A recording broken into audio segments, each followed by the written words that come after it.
Hello everyone, it's me Clayton. I just finished watching No Time to Die, the latest James Bond film and the very last of the Daniel Craig era. Starring Craig, Lea Seydoux, Christoph Waltz, Rami Malek, Lashana Lynch, Jeffrey Wright, Ralph Fiennes, Naomi Harris, and, just pretty much everyone you could possibly put into this last film. Now, when it comes to the Daniel Craig era of Bond, it certainly was an era that took the series more realistically than the series had been for quite a while. Martin Campbell essentially revitalized the franchise with Casino Royale, then we had a disappointment with Quantum of Solace, a high point with Skyfall, another low point with Spectre, and with this one, I think it's right in the middle. It's not as bad as Spectre and Quantum of Solace, but it doesn't reach the heights of Casino Royale or Skyfall either. But it is a fitting conclusion for Daniel Craig's era, I believe. Let's get to the story, shall we? The story here is that Bond is once again pulled out of retirement after settling down with Madeline Swan, after it turns out that someone is killing off all the agents of Spectre, and it's another person who has a bit of a grudge with not only Bond, but with most of the world, it seems like.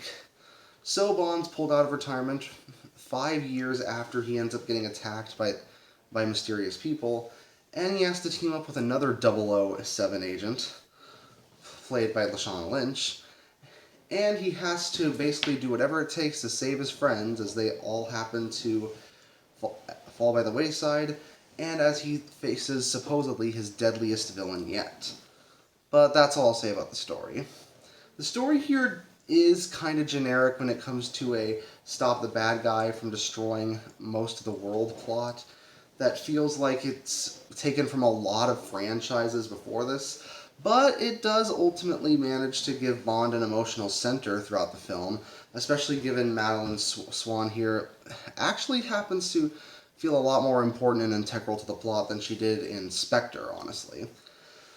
Plus, the film happens to tie in a lot of the events of the other films into this one rather seamlessly, having references to Casino Royale, Skyfall, and even Quantum of Solace that I'll honestly feel like they fit in perfectly. Unfortunately, the film can't really make its main villain compelling. Rami Malek does have charisma in the role, but his character just feels like he's interchangeable with all the other Bond villains. And unlike Le Chiffre Silva, he lacked the interesting motivations or even the character development to make him compelling. Honestly, I do think one of the biggest upsides of the film really are the action scenes. The director who did this also did True Detective, and you can clearly tell when it comes to some of them. There's a scene in a stairwell that's done in one take that has a ton of goons being taken out by Bond all at once.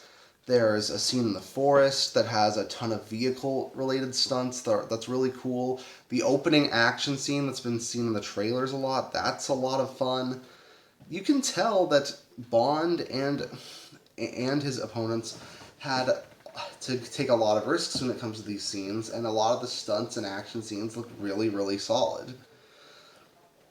However, the film also suffers from its length. This is 2 hours and 43 minutes, and it feels that long when it comes down to it.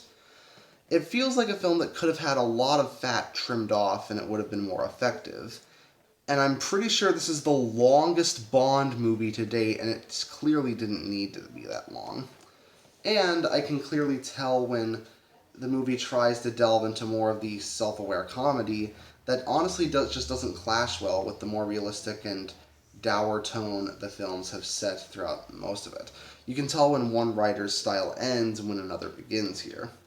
But overall, I was satisfied, especially with an ending that I did not see coming, and with one that basically ties a bow on pretty much the entire 5-film series that we have with Daniel Craig.